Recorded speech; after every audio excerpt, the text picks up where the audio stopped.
donc je le disais, on ouvre avec toi Pierre, avec cette affaire en Colombie. On va revenir sur ces terribles événements qui ont eu lieu donc, on le disait en introduction, le 23 septembre dernier.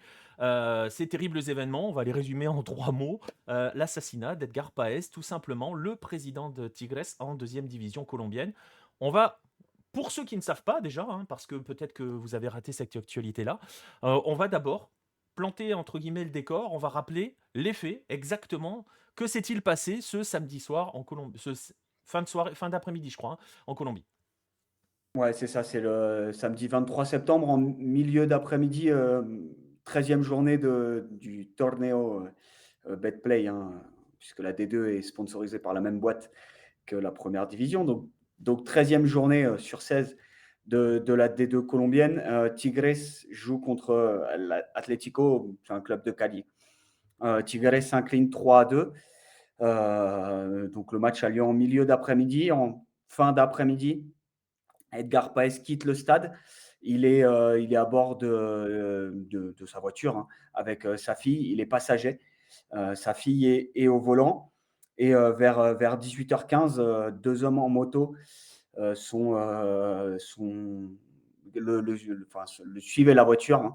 Deux hommes en moto s'arrêtent à hauteur du passager, hein, côté passager, tire 4 balles. J'ai entendu 4 balles, 3 balles, au final, peu importe, hein. Il tire. Sa fille est au volant, évidemment, elle assiste à la scène. Voilà, Edgar Paez est transporté à l'hôpital très rapidement. Malheureusement, les blessures font en sorte qu'il ne survit pas, tout simplement, et il décédera à l'hôpital quelques instants après. Voilà, ça c'était ce qui s'est passé, c'était à la sortie, hein, c'était un petit pas très loin, à quelques Ouais, c'est encablures du ça. stade, hein, c'est ça, ils ont vraiment pas traîné, hein, pour le coup, ils attendaient en fait, hein, véritablement, qu'ils sortent, Ouais, ouais, ouais, c'est ça. c'était un Le guet-apens stade, pour de vrai, hein. c'est ça, le stade, c'était, bah, je vais revenir après dans la deuxième partie, mais voilà, le stade, c'était pas le Campín, c'était, le stade où, joue Tigres, où joue, Bogota Football Club, où joue Fortaleza, où joue la Equidad aussi, qui est le stade, de Techo, ce fameux stade, un peu bizarre dont on a déjà parlé et Avec voilà, sa qui se fête trouve foraine en fond, hein. Si vous n'avez pas ouais, d'image, mettez Estadio Techo sur Google et vous verrez que voilà. derrière, il y a Il y a une grande animation, il y a un truc de fête foraine à côté, en fait. C'est ça et donc en fait, voilà, le stade est rentré chez lui, hein, tout simplement.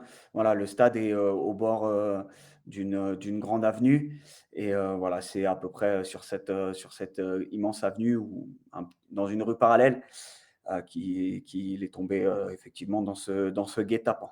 Voilà, alors on va dans un instant, puisque je le disais, on l'a dit tout à l'heure, les faits ont eu lieu le 23 septembre dernier, donc vous imaginez depuis qu'il y a une enquête qui est en cours, qui avance, il y a des pistes. On va évidemment les énumérer et les donner, hein, voir ces différentes pistes. On va juste commencer par le commencement. Vous voyez cet homme-là, hein, c'est lui, Edgar Paes. Bah juste, Pierre, qui était véritablement Edgar Paes? Ouais, il avait, 63 ans. C'était, le président et l'actionnaire, majoritaire de Tigres depuis 2016 et je reviendrai après sur le pourquoi 2016. Avant d'être dans le football, il était, détective en fait. Il bossait dans quelque chose qui s'appelait, le Departamento Administrativo de Seguridad ou le DAS, hein, qui n'existe plus.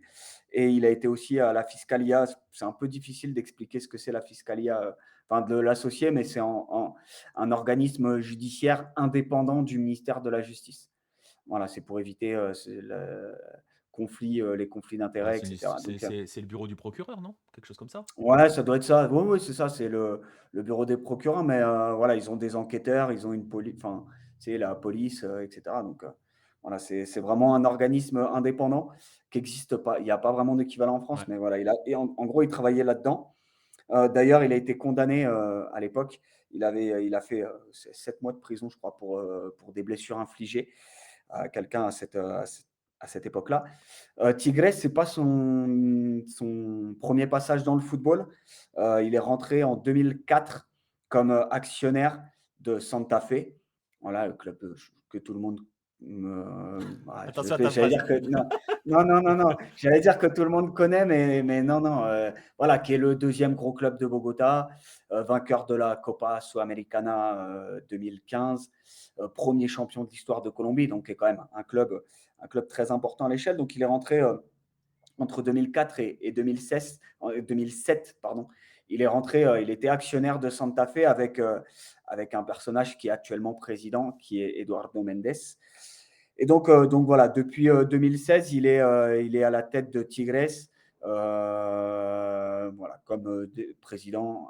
Voilà, Eduardo Mendes, vous l'avez actuellement à l'image, qui est le président aujourd'hui du club. Donc voilà, Tigres 2016. Hein, donc voilà, c'est pour faire une petite parenthèse sur ce club-là. C'est un club donc de deuxième division actuellement, qui a été entre guillemets, je précise entre guillemets, qui a rené de ses cendres en 2016 justement. C'est pour ça qu'il a pris la présidence. C'est lui qui a remonté le club euh, sur, euh, sur pied. En fait, avant, ils ont racheté en Colombie, on peut racheter la licence. Donc, ils ont racheté la licence d'un club qui s'appelait Expreso Rojo. C'était un club qui avait beaucoup, beaucoup voyagé et dans des destinations très, très bizarres et vraiment très éloignées les unes des autres, puisque c'est un club qui était sur la côte par Cartagena des Indes, Cartagena, qui a fait deux, trois villes sur la côte. Il a fait Fusagasugá, hein, pour les amateurs de vélo, c'est la ville de Lucho Herrera, par exemple. Donc voilà, il a tourné un petit peu autour de Bogota et en 2016, donc ils ont pris le pouvoir, entre guillemets. Ils ont appelé le club Tigres. Voilà, ils ont changé de nom. Au passage, la chambre de commerce et d'industrie avait dit ouais, on va changer le nom parce que Expresso Rojo, c'est Santa Fe. Donc voilà, c'est trop collé à Ouais. Santa Fe. Voilà, donc appelez-les autrement.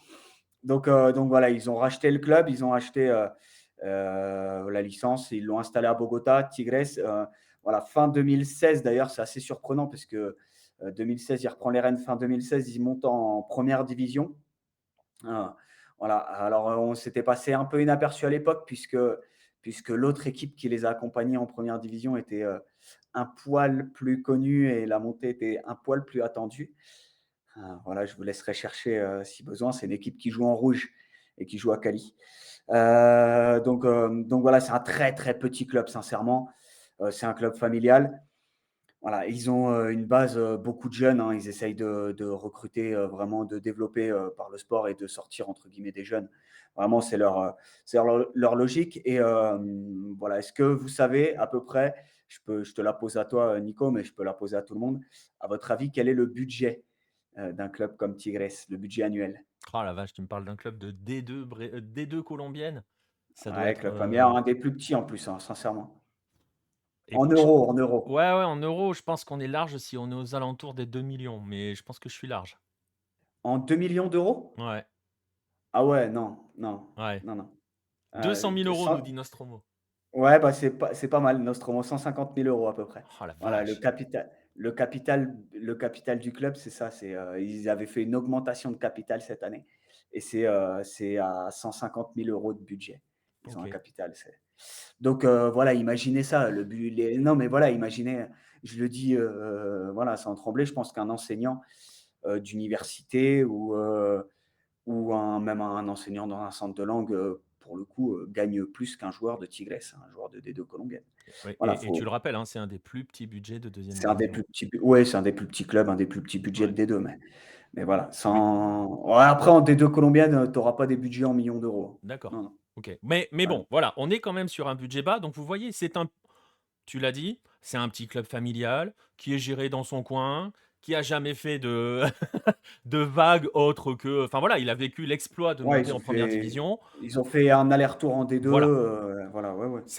On va dire, comment dirais-je, sans connotation, sans rien, c'est un club anonyme du paysage colombien. Ah oui, oui, oui, Donc, oui, totalement. ce qui sous-entend aussi que c'est pas le club qui est ciblé, mais on va en parler dans un instant, justement, par rapport à cette histoire.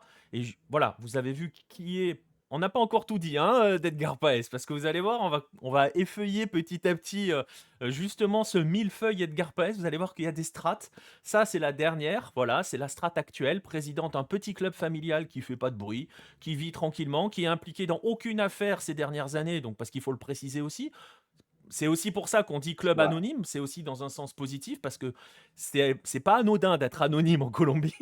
Donc, heu, donc Ouais, voilà. ouais, non, mais clairement, enfin voilà, Tigres, ils sont en D2, ils font, de mal à personne. Ils Voilà. jouent, voilà, ils jouent quand ils peuvent, ils essayent de se mettre, dans les quadrangulaires pour essayer de remonter en D1, mais voilà et leur année en D1, ils ont pas fait de vagues, ils ont battu, Junior, ils battent Junior, à Bogota. Voilà, après, c'est voilà, ils font un semestre somme toute correct, voilà, pas de vagues Voilà, et c'est un d'ailleurs club. sa famille, c'est ce qu'a dit sa famille d'ailleurs. Ouais, Pas de vagues, il y avait pas de vagues. c'est ça, c'est un club qui ne fait pas de vagues. Alors justement, on va commencer à entrer un petit peu dans le détail. Je parlais d'un millefeuille, on va commencer à ouvrir un petit peu. On va commencer par la première strate, on l'a dit. Ça s'est passé le 23 septembre dernier. Donc, vous imaginez que depuis, bah, il y a des gens qui travaillent un petit peu quand même, parce que on parlait de club anonyme, mais là l'affaire, elle n'est pas restée anonyme, hein. Ça a fait beaucoup, beaucoup, beaucoup de bruit en Colombie, parce que c'est quand même vraiment pas anodin d'assassiner le président d'un club. Encore plus, j'ai presque envie de dire encore plus si c'est le président d'un club entre guillemets comme Tigres, même si bon, on va pas hiérarchiser les, les attentats ou les assassinats. Mais voilà, ça a fait énormément parler. Donc il y a eu évidemment une enquête qui a débuté immédiatement, hein, forcément. Et cette enquête, bah, justement, Pierre, on va faire un petit peu le point une quinzaine de jours après. Où est-ce qu'on en est dans cette enquête? Alors, il y a une seule piste qui est écartée, au moment où on se parle et alors, bon, ça va, peut-être, vous faire un peu «sourire» entre guillemets, parce que ça semble très naturel, mais la seule piste qui est écartée, voilà, à l'instant T, c'est, la théorie du vol à main armée. Voilà, ça peut arriver en Colombie, quand tu es en voiture, quand tu es pris dans les bouchons, voilà, quelqu'un qui arrive et qui casse ta vitre, et qui essaye de te piquer, ton portable ou un truc, qu'il voit dans ta voiture. Ça, cette Et ça, je te théorie-là coupe, ça a été écarté tout de suite quasiment, hein. ah oui, oui, ça a été écarté tout de suite. Voilà, il y a c'est pas on n'est pas dans un vol à main armée qui a mal tourné, pour une raison très, très simple, c'est qu'ils ont travaillé, ils ont pris et j'allais dire mis sous scellé, mais oui, ils ont bossé avec les caméras de vidéosurveillance et ils se sont rendus compte, tu parlais de guet-apens tout à l'heure, voilà la moto, les 2 hommes à moto, sur la moto blanche, la moto, voilà, suivaient la voiture, on voit sur la vidéosurveillance qu'ils suivent la voiture quasiment depuis le départ du stade, ouais, clairement. Donc ça c'est la théorie Et il y a eu aucun qui est vol. écartée. Non, non, il n'y a eu aucun vol, voilà. Ça c'est donc ça c'est à totalement écarté. Ils bossent avec les caméras de surveillance, donc ils se sont rendus compte, hein, ils ont essayé de suivre évidemment, le trajet et de la voiture et de la moto, donc ils ont réussi à retrouver la moto. Donc là, on n'est pas dans un vol à main armée, ça c'est clair. Une des hypothèses maintenant, qui est avancée, notamment par le journal El Tiempo, qui est très sérieux, hein, c'est l'équivalent pour le coup du Monde, hein, Mmh. quotidien national, très sérieux. Il y a aussi, un autre site internet, hein, faut pas qui l'annonce. Cette hypothèse n'est pas écartée, c'est celle des paris en ligne. On en avait parlé dans un 9-10, il y a quelque temps, je ne Ouais, sais avec plus la quand. Bolivie. Même avant, Ouais, c'est possible. même en Colombie quand on avait parlé de l'affaire de match truqué en D2 colombienne. Ah oui, c'est vrai. Voilà. Donc heu on le sait, oui, on le sait que la D2 colombienne est sujette. Il y a eu des affaires de situations très, très douteuses sur ce qui s'est passé sur le terrain. Donc, donc voilà, ça c'est une théorie qui est pas écartée. Est-ce qu'il y aurait eu un truc, une dette de jeu, ça semble compliqué, ou est-ce Ouais, parce qu'on que a alors, essayé? je vois le message, hein, de Paul Bismuth par rapport à la dette de jeu. Je crois que c'est son épouse qui a dit tout de suite qu'il n'était pas joueur, dans le sens, il Non, ne non, jouait pas. non. Donc, Non, dette non, de il jouait jeu, pas après. Vas-y, vas-y. Non, dette de jeu, ça semble compliqué. Après, l'autre théorie, hein, ce serait on lui a demandé d'arranger un match voilà, c'est ça. et il a refusé. Ce que Pierre appelle les paris sportifs, ça serait typiquement du chantage. Pas, le côté, il a essayé de parier et il a essayé d'entuber quelqu'un. C'est vraiment une histoire de, ce serait un peu ce qu'on en a vu en Bolivie, un peu ce que Pierre évoquait avec les matchs truqués. Voilà, justement, c'est ça. Ça serait truquer un match et on pourrait tout à fait imaginer qu'il n'a pas voulu et que ça serait la vengeance. C'est ça, hein, l'hypothèse, paris sportif, hein. Voilà, et il y a d'ailleurs, il y a 2 présidents, hein, sur le j'ai cité Infobae tout à l'heure, sur ce site, il y a 2 présidents de clubs qui ont souhaité rester anonymes et qui se sont exprimés et qui ont dit que, bah, pour eux, ça pouvait, voilà, il pouvait y avoir une trace de paris sportifs dans l'histoire et qu'eux, en tout cas, n'excluaient pas. Voilà, c'est une piste qui est pas écartée par les enquêteurs. C'est pas forcément la piste prioritaire. En tout cas, voilà, la famille a dit non, tout simplement. Pour eux, ça a rien à voir avec les paris. Il jouait pas, il a pas essayé de faire un truc, louche sur des paris. Donc ça, c'est la version de la famille aussi, hein. Pour eux, ils excluent tout et on peut exclure aussi, je ne l'ai pas cité parce que, voilà, et c'est vrai que quand je viens de ça vient de faire tilt parce que tu as parlé de thèses un peu farfelues. On a dit, hein, c'est un club familial, il y a quasiment pas de supporters à Tigres.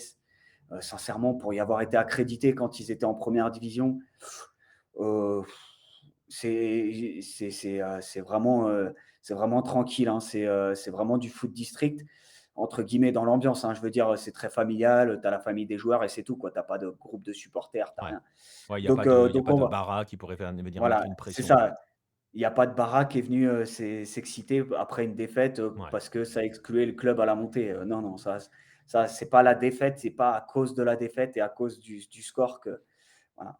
Donc ça aussi, c'est écarté et de toute façon personne, voilà, en Colombie, personne n'a exploré cette piste, puisque Oui. voilà, le club n'a Oui, pas parce de qu'elle groupe de supporters, il y a rien. ouais, c'est ça, elle est même pas envisageable. Alors, vous le voyez, ça, c'était la première hypothèse. Je vois qu'il y a quelques hypothèses qui sont données dans le chat. On va y aller, hein, on va la mener, l'enquête.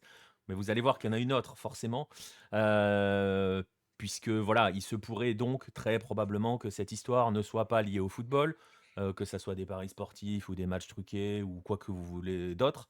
Mais plus, on va le dire, ce qu'on va appeler la face obscure, l'autre face du football et de la société colombienne. Parce que bon, hein, le football n'est que le reflet de la société et c'est voilà. Vous l'avez deviné plus ou moins, c'est celle des narcos. Il y a toujours leur ombre qui plane, hein, sur ces choses-là.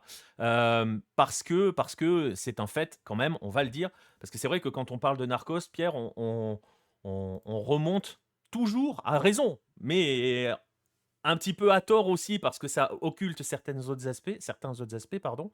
On remonte toujours aux années 80-90, à l'époque, je vais mettre des gros guillemets, mais à la grande époque des narcos colombiens des années 80-90, ceux qui aujourd'hui deviennent objets de mythe, notamment en Europe, parce qu'on fait des films, des séries, des machins, mais je m'égare.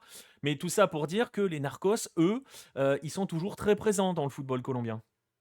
Oui, oui, après on n'est pas sur la même échelle. En tout cas, Non, leur présence dans le foot, colombien, elle est en rien comparable avec, l'époque, tu as cité, l'América de Cali par exemple ou Millonarios ou voilà, où tu avais, des joueurs qui venaient de l'étranger, qui étaient payés en dollars, qui avaient des gros salaires. Voilà, on n'est pas du tout dans ce qui est comparable aujourd'hui. Ça ne veut pas dire qu'ils y sont pas. Mais voilà, c'est effectivement l'autre piste qui est exploitée, c'est celle liée à son passé. Il faut savoir qu'en 2004, quand il devient actionnaire de Santa Fe, c'est à une époque où il y a eu de l'argent, voilà, on va le oui, il y a eu de l'argent, qui venait du narcotrafic, qui est entré dans le club. Heu, voilà, ça a été sorti, ça a été prouvé.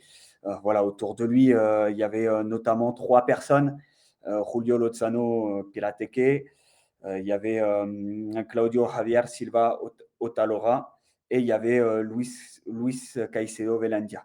Et on va surtout s'arrêter sur cette dernière personne parce que c'est surtout celui qui intéresse aujourd'hui, les enquêteurs.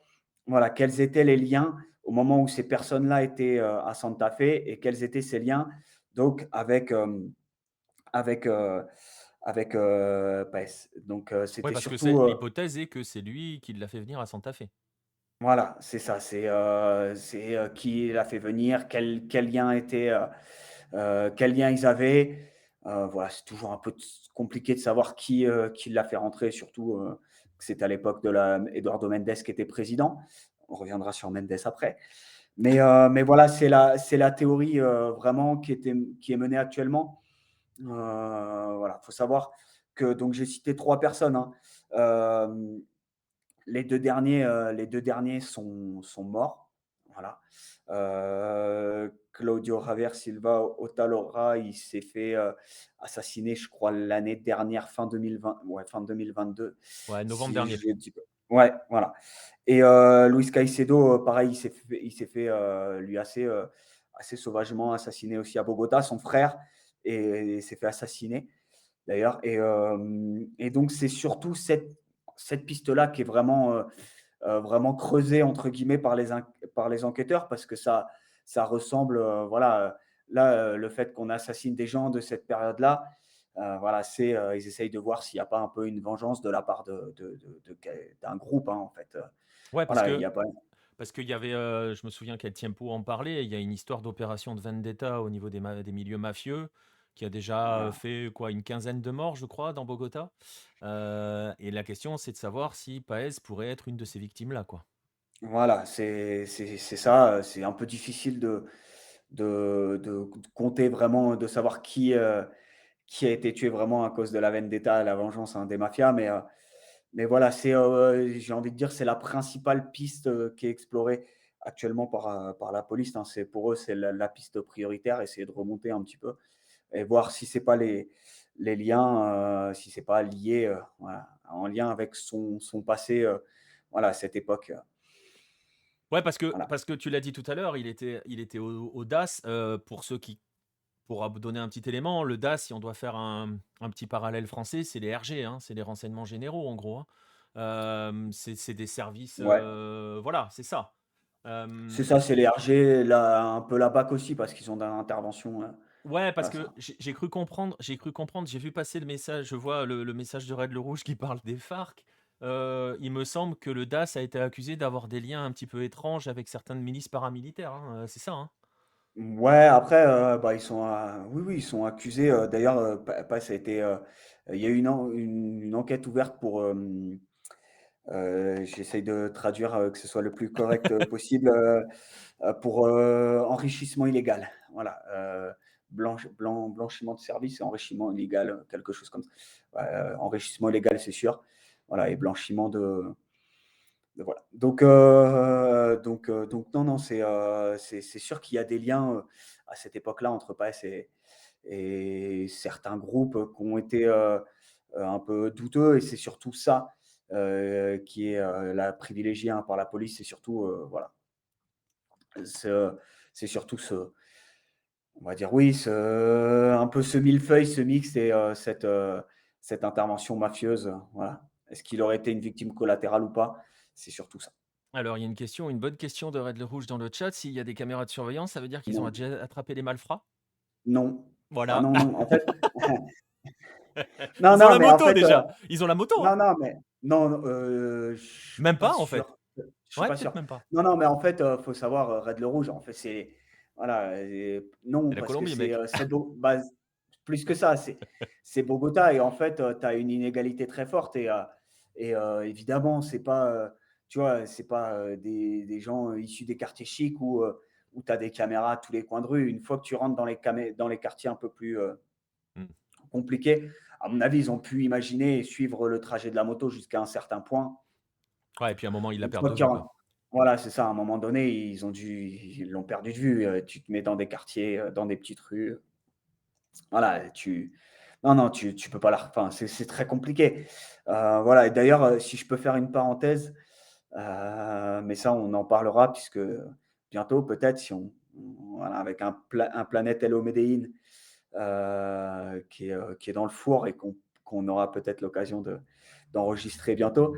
Voilà, il faut savoir que c'est une véritable culture, ça, pour le coup, qui a été, je vais dire, importé, ramené, par le cartel de Medellín, justement pour ça, parce que c'est très, très pratique, la moto, de pouvoir te faufiler partout dans une ville où tu as du trafic comme Bogota, et des petites rues et des petites ruelles. Voilà, c'est très, très facile, et c'est le moyen, le moyen privilégié, aujourd'hui, quand tu as ce type d'incident. Voilà, c'est pour ça que c'est très compliqué. Et je vois la question de Red le Rouge aussi, Ouais, sur la plaque, ouais. avec la plaque, bah, non, c'est compliqué si c'est une moto volée, si c'est une fausse plaque.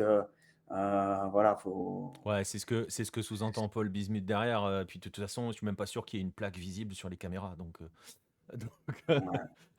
Non, non, mais puis, généralement, si voilà, non. l'opération elle est bien pensée, voilà.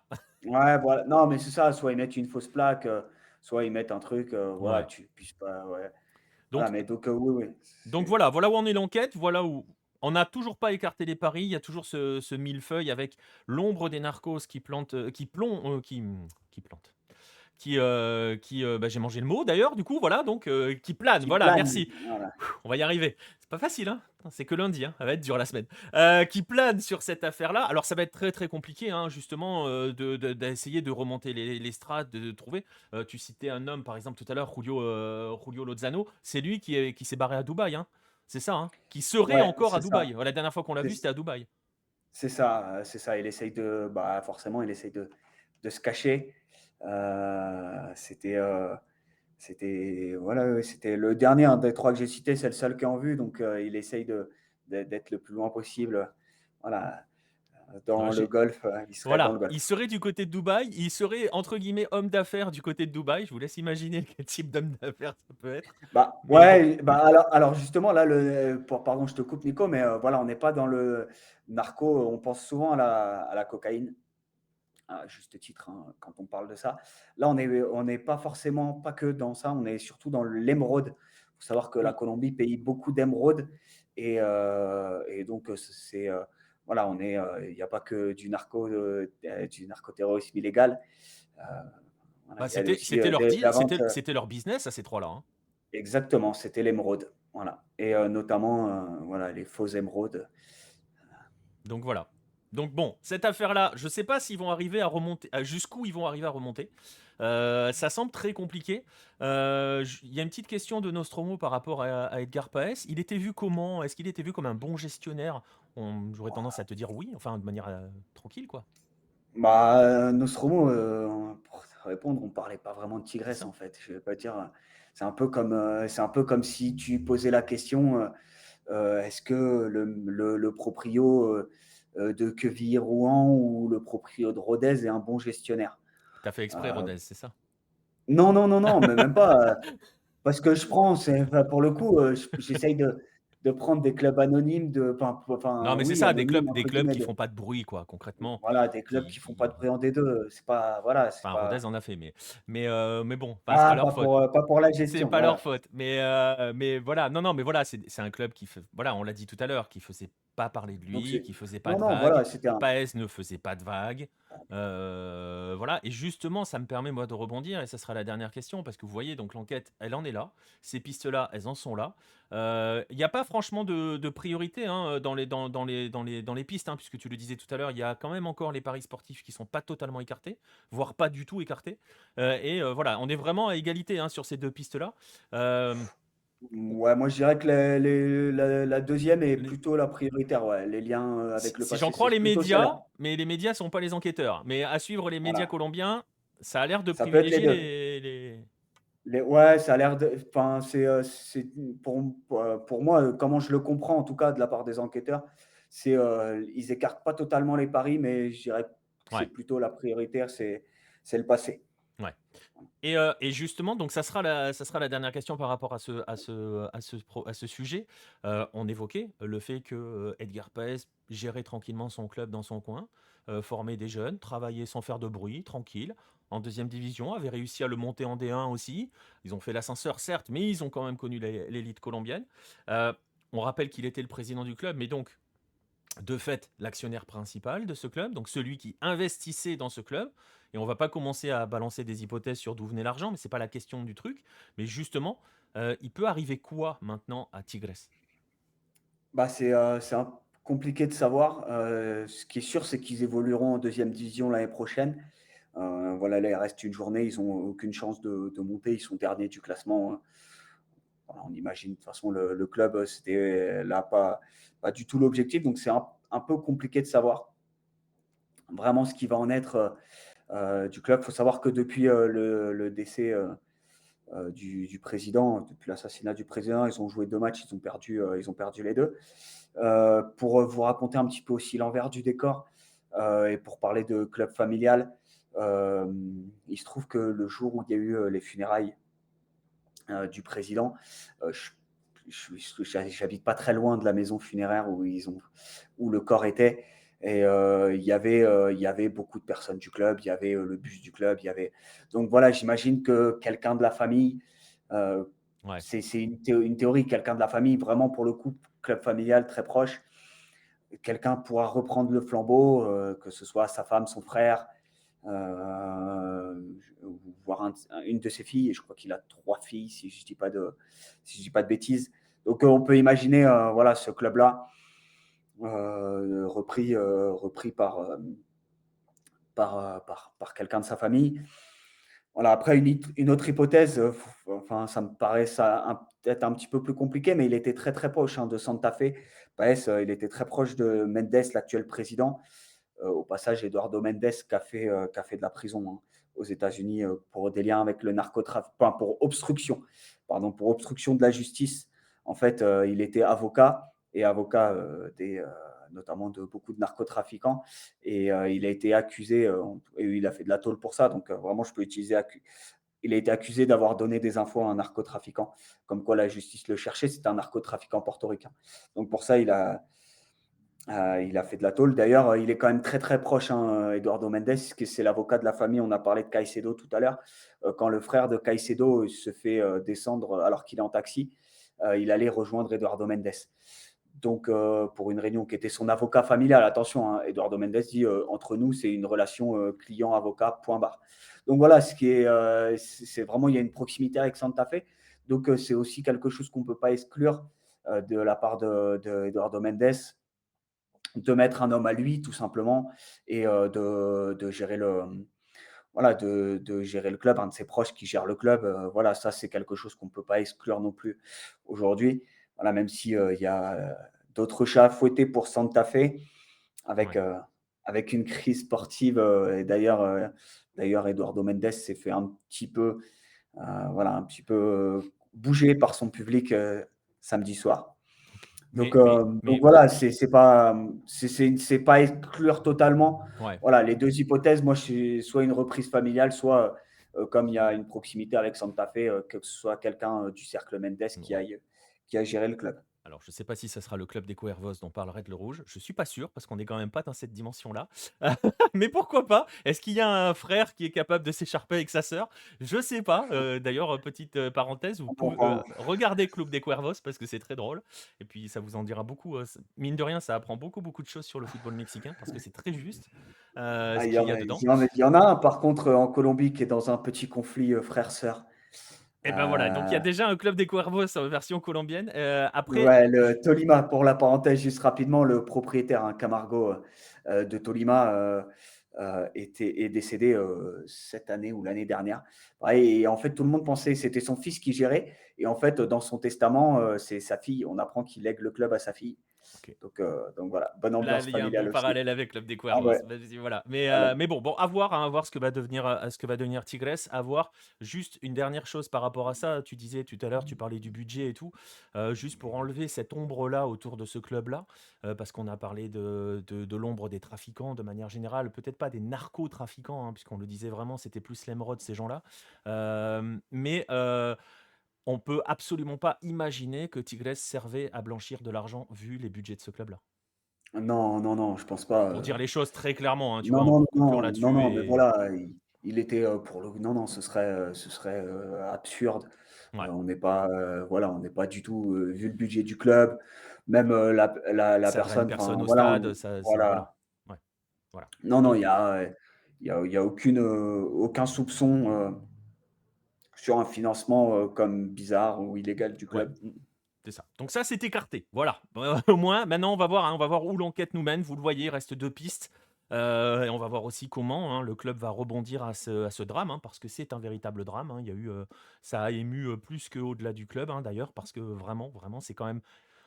Je vais pas dire qu'on est Ah, c'est pas habitué commun. aux règlements de compte, aux assassinats en Colombie. On va pas non plus, je sais pas si on peut s'habituer à ça, hein, parce que c'est des grands mots qu'on utilise souvent en Europe. On s'habitue pas à ça, mais là, c'est vrai que ça a fait beaucoup, beaucoup, beaucoup parler. On va voir jusqu'où l'enquête arrive à remonter. bon courage s'il commence à s'attaquer à ces trafiquants-là. Bon courage. Heu, on verra. Je serais presque un petit peu, défaitiste, mais bon, je ne sais pas si l'opinion publique oubliera rapidement. On verra si cette chose-là peut être étouffée au fur et à mesure, mais bon, on verra ce qui va advenir de cette affaire et de Tigres, de manière générale, dans cette histoire.